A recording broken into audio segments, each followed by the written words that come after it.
Empathy. It's a word we've heard a lot in the past year.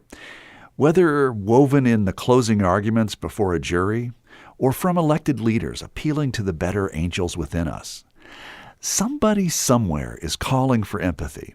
Even President Barack Obama, in his first appearance since the inauguration of Donald Trump, shared his experience of practicing empathy while running for the U.S. Senate.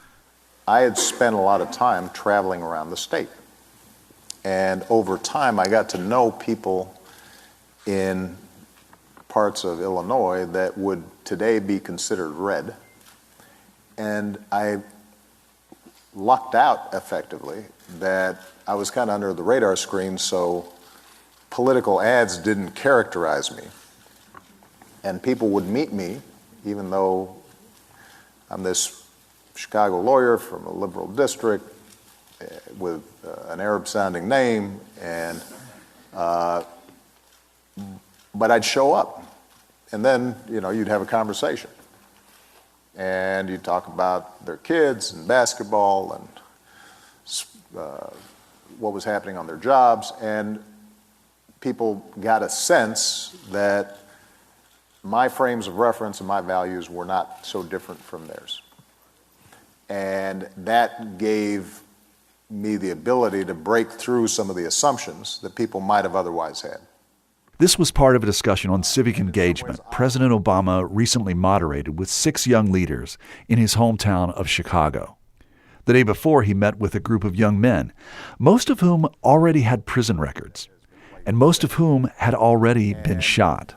What was striking when you sat down with these guys was they're young people.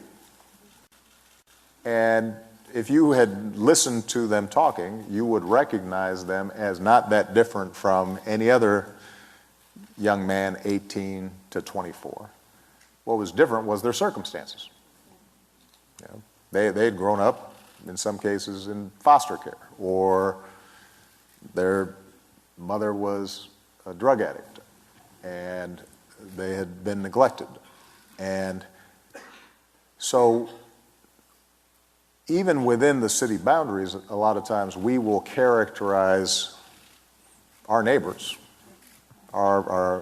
as something entirely different than us, that we can't understand and that we're afraid of and that we can't communicate with, and political rhetoric reinforces that. And they need to be heard too.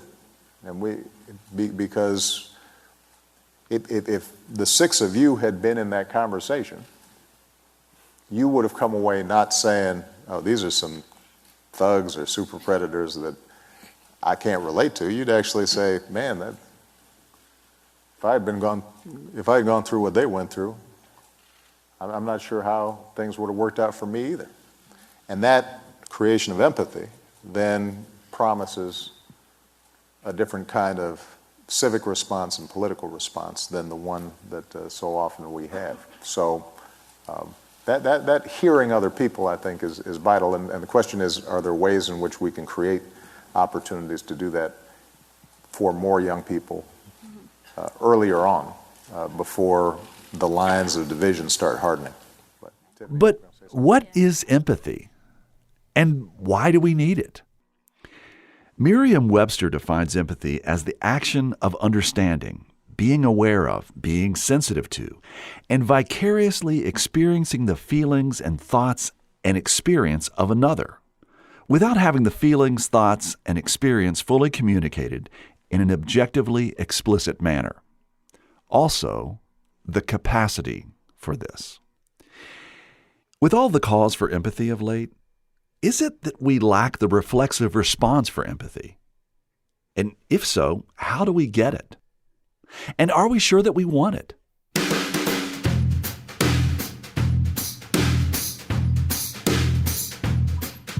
From West Virginia Public Broadcasting and PRX, this is Us and Them, the podcast where we tell stories from America's cultural divides. I'm Trey Kay. Today, what I learned about empathy from a textbook. Every year, 300 communication professionals, academics, researchers, activists, artists, philanthropists, and leaders gather in Gainesville, where the University of Florida hosts a symposium that focuses on social change. It's called the Frank Gathering, named after journalist and communications expert Frank Carell. And it's described as a way to connect evidence to action for on-the-ground impact. Over 3 days, 40 speakers present their work with the effort of creating positive social change. This past March, I was honored that they invited me to speak about my work on this podcast, and more specifically, on the subject of empathy. So this is how it happened. It's 1974. I'm a 7th grader, and I'm riding my school bus to John Adams Junior High School. And as we're going past the gate, there is a group of women who are standing just to the side, and they're a bunch of moms. And they've got these homemade signs that say, "Get the dirty books out of the schools." And I'm thinking, dirty books? Are we going to be reading Playboy in school? So this is what was going on. In our county, our local school board of education had adopted a new set of language arts textbooks. Now, this is 1974. The Vietnam War is still going on. Watergate, President Nixon has just resigned. Civil rights movement, women's movement, all of these things are happening right now. And these textbooks are designed to connect or to relate to a mandate that our state had adopted in West Virginia to address America's multicultural society. So these would have been the first books that students in Appalachia, but in other parts of the nation, would have read James Baldwin, Gwendolyn Brooks, Langston Hughes.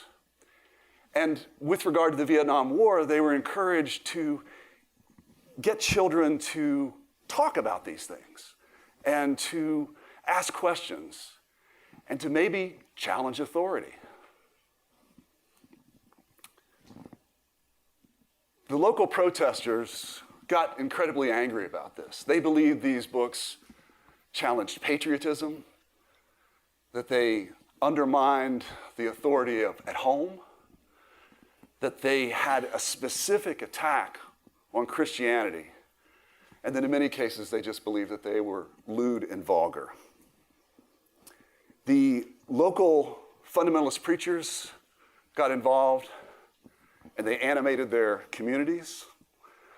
These communities had mothers come out and protest, and these mothers had husbands, and the husbands were often coal miners who came out of the mines, and they encouraged other union workers, whether they were truck drivers or bus drivers, to go on strike, and it shut down the community or the economy in this area for about 7 counties. There was violence. Schools were bombed with dynamite and Molotov cocktails. There were school buses that were sniped at by snipers. They never had children in the buses, but still there was a message being sent: don't send your kids to school. And to put a cherry on the sundae of all this that was going on, the Ku Klux Klan marched through our city of Charleston and held a rally on the Capitol steps. This is pretty crazy stuff for a 12-year-old kid in this community. And I didn't really understand what was going on at that time, but I've come to believe, or come to know in my documentary, the research of my documentary, that this was a message that really went to textbook publishers across the country. And their message was, when we put out textbooks, we do not want something to happen like what happened in Kanawha County, West Virginia. So fast forward 22 years. I'm now in Brooklyn, New York, and I'm in the living room with my girlfriend. She then became my wife. And we were doing the thing that we like doing most, which was watch documentary pieces on PBS. And there was this fantastic multi-part series documentary called "With God on Our Side, The Rise of the Religious Right in America." And it was over several nights, and after the first night, they teased that the next night they were going to talk about the Kanawha County textbook controversy. And I said, honey, we've got to watch this. I lived through this. This is incredible. And there's going to be this woman, and her name is Alice Moore. And back when I was a kid, we thought that she was a freak. She was the school board member who initially challenged the textbooks.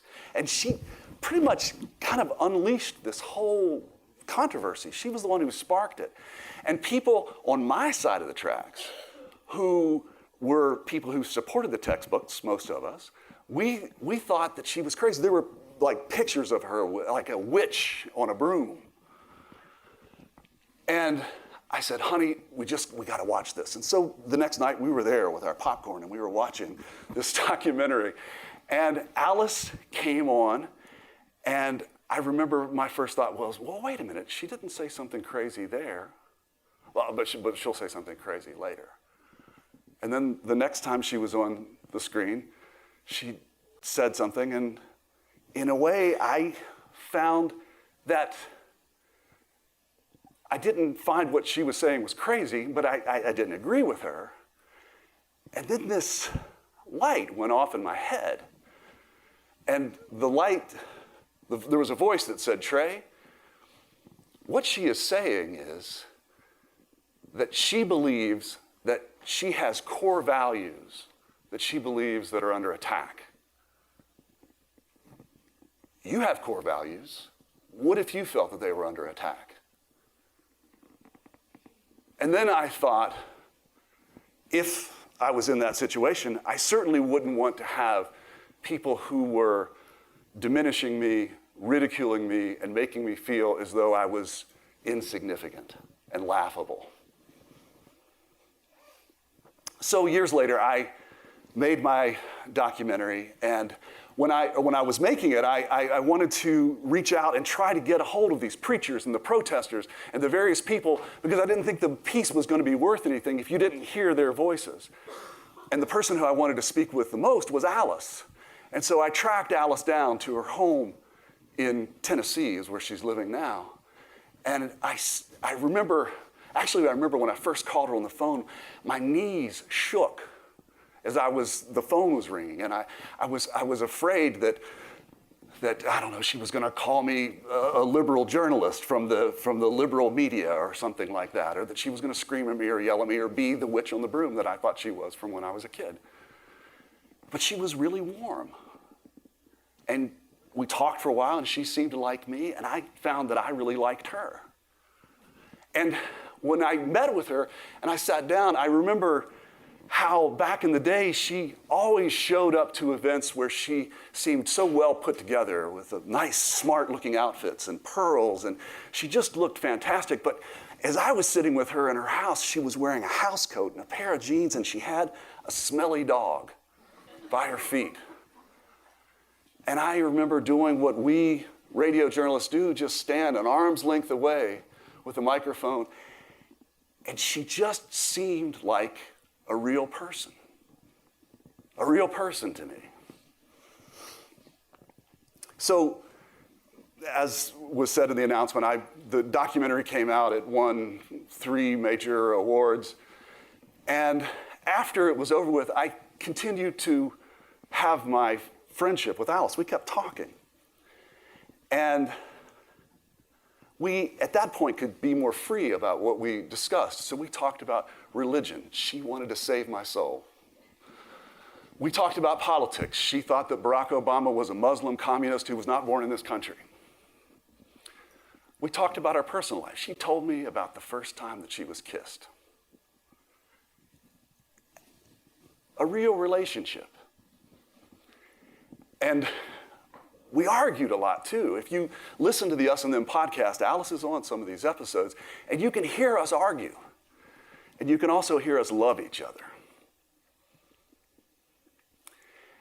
And what I realized in these conversations and in these arguments with Alice is that in many ways she was giving me a fantastic gift. Every time that I spoke with Alice, it was as though I was putting a face on this other America that I had no way of understanding before. that she was my touchstone for how I could connect with that. And every time that she received a phone call in Acton, Tennessee from her friend Trey, there was a phone call coming to her from her other America. You know, when we made the textbook documentary, I went to Charleston, West Virginia to give a forum, and we had a reunion of the protesters of the textbook controversy. And Alice was there. There were several other people who were on stage. That's actually Alice and I at that forum. And this was 35 years after the event, and it seemed that the protesters and the book supporters had not progressed at all in 35 years. They were still bickering about the same things over and over again.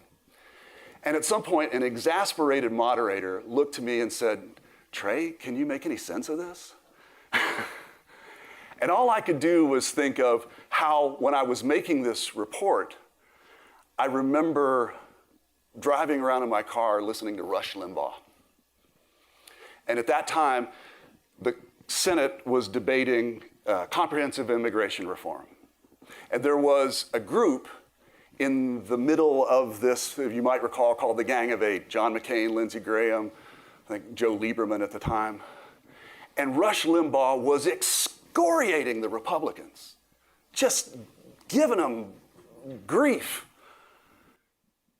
for compromising. I remember him saying, "I do not want to compromise with liberals. I am not here to reach across the aisle. I am not here to compromise with liberalism. I am here to defeat liberalism." And I remember thinking to myself, defeat liberalism? Is that possible? And if you flip it, can conservatism be beaten? Can it be defeated? And I said to the audience, here we are in the Kanawha Valley of West Virginia. I bet 50, 100, 200 years in the future, there is going to be an Alice Moore here in West Virginia. And there's going to be a Jim Lewis. He was the guy on the face of the book supporter side. And the only way that we're going to get through this is not by defeating one side or the other, but we're going to have to get through this together.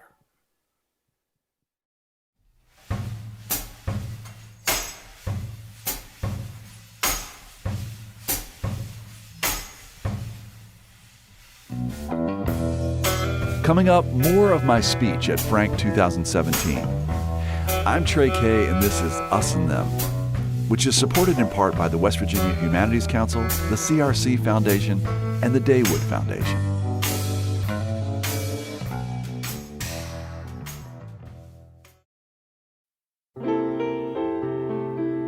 Music lifts us up and brings us together, even when we can't get together in person. Mountain Stage brings you live performances on the air, online, and in our podcast. They remind you how it feels to be in a live audience listening to live music. This is Larry Gross, host of Mountain Stage. Find a link to our stations and our podcast online at mountainstage.org. As I said at the top of the show, there are always calls for empathy. I think at just about every stage of my life, I've heard at least one person, if not a large chorus of people, calling for empathy on a variety of issues. But last year's bruising, no-holds-barred presidential election produced a victor who has less of an instinct for diplomacy and more of a propensity for reactively throwing sharp elbows. Subsequently, there seemed to be voices, who are normally in the empathy choir, suggesting that we dispense of empathy here at the dawn of the Trump era. Just 2 weeks after I'd given this speech, I came across Frank Rich's article in New York Magazine, No Sympathy for the Hillbilly, in which he flatly rejected any calls for reaching across the divide or coming together with respect to the victorious Trump supporters among us. As I read the piece, I had to flip back to the opening page to see if it said, No sympathy for the hillbilly. I'm looking at you, Trey Kay. I got to say, it seemed like he was addressing me and the work that I do. I know that there are many Americans out there who didn't elect Donald Trump and who agree with Frank Rich and who feel that the stakes are too high, the behavior too heinous, the statements too divisive for us to empathize with those who put this man in office. Do they have a point? I don't know. To be clear, empathizing doesn't mean normalizing extreme ideas or accepting offensive behavior. But it does mean talking to one another. The Tea Party was determined to stonewall their opposition, that is, liberals, at every turn. To negotiate, compromise, or even appear together was seen as a betrayal. So now, is it the liberals' turn? And if it is that their best move? Well, if we're going to continue the inevitable zero-sum teeter-tottering gains and losses among Republicans and Democrats, then perhaps the only thing that matters is to win, to put the progressive agenda back on the rails. But if we're going to come together as a nation, can we afford to ignore our neighbors in the community, only to meet them on the battlefield every other November? What do you think? Could you let us know by recording a voice memo on your phone and emailing it to me, Trey at usandthempodcast.com. Now back to the Frank 2017 gathering for the conclusion of my speech. What I learned about empathy from a textbook. When I do this work, sometimes it is really hard. I've heard a lot of talk this week about the presidential election, and a lot of people seem still to be in despair over it, somewhat. I am. And it took a big toll on me mentally and physically. And I've this year done something that I've really never done in all my life. Everybody has been saying, Trey, you need to start meditating. This was the year I started. And I do it every morning. I did it this morning. And I pray a lot. And I pray before interviews. Sometimes the interviews, I meet with people who are so entrenched in their beliefs that they're unmovable. And that's the time when I pray the most, and that's the time when I meditate the most. And the prayer that I pray, it's just a very simple prayer where I say, "Thy will, not mine, be done." And when I say that, it's not really a religious thing. I know we say words like thy or something like that. It sounds like we're invoking the Bible or something like that. But it really is, for me, just being cognizant that there is something bigger. There is something bigger in the work that I'm doing, and that I am here not to score a big interview, not to win another Peabody Award, that I'm here just to do service with these interviews. And sometimes I feel when I employ this empathetic, understanding approach in my journalism work, I feel that those hard interviews, those people sometimes melt a little bit. And sometimes I melt a little bit as well. And then there are some times where sometimes it's just a little bit too hard.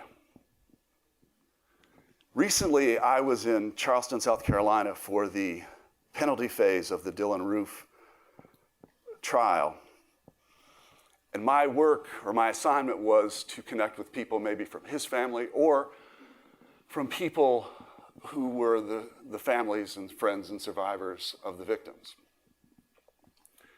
This was incredibly difficult work, especially when connecting with the victims, families. They see people like me not as a them, really to their us. When I was with them, I was very aware of my skin tone, and I was very aware of the fact that they saw people in our profession, journalists, as somebody who was looking to exploit their stories.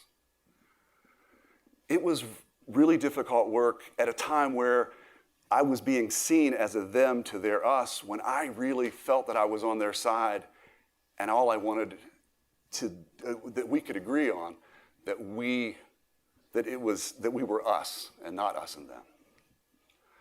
There was one day, it was the day after the jury had decided that Ruth was going to be given the death sentence. And I had a meeting scheduled up at Mother Emanuel AME Church. And I was meeting with somebody, and I had no idea that the victims' families were meeting in the church parking lot to get on a bus to go and hear the formal sentencing. And while I was there, I happened to be standing a few feet away from a man who I'm assuming was one of the survivors' families. And I just greeted him good morning.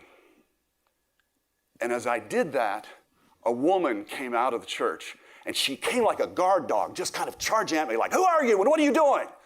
And she just kind of shooed me off of the lot as though I was some type of interloper. And my adrenaline just pumped up, and I didn't feel like I was there doing any harm, and I didn't mean any harm, but I got and I understood exactly what it was that she was concerned about. She was really being protective of this man.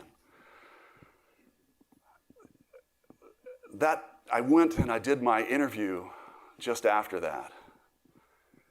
And I came back, after the interview actually went very well, and I came back to Mother Emanuel Church because I had one more appointment with them before I left town. And as I re-entered the parking lot, my knees were shaking. I felt like this work that I was doing just seemed so out of line, seemed that it was striking a wrong chord. And I remember knocking on the door, the very door that Dylan Roof walked through on the night that he committed his atrocities. And I greeted the person who was there to meet with me. And she said, "Hello." And almost as soon as those words came out of her mouth, I just broke down and started crying. And she said, "What's wrong?" And I said, "This is really hard. This is really hard to be spending here all week hearing loved ones talk about the people that they've lost, to spend time here in this room where that loss took place. This just is a really, really difficult story to tell." And at that moment, I realized that I was practicing a different type of empathy, different than sitting with Alice with the smelly dog at her feet and just listening to her story.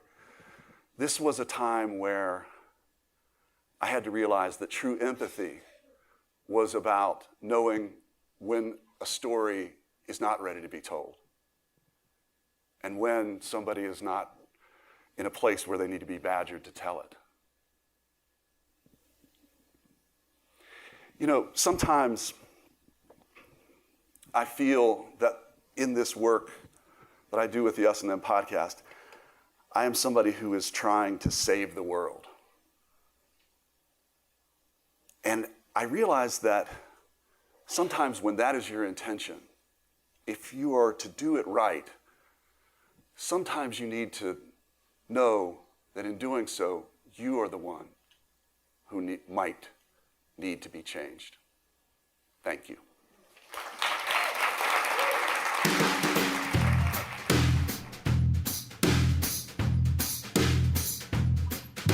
You've been listening to Us and Them.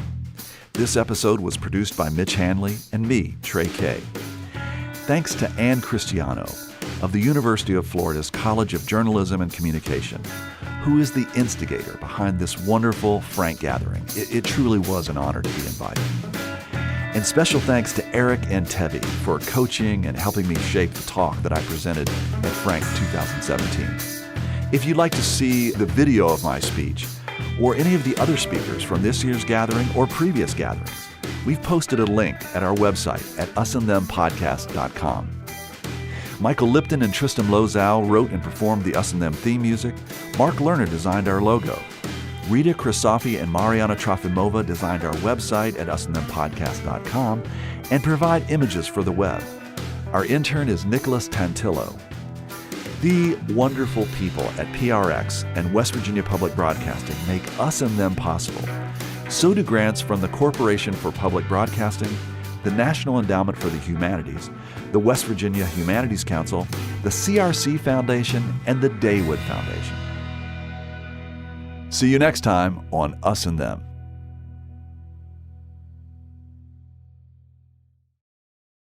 Support for this podcast comes from the Corporation for Public Broadcasting. From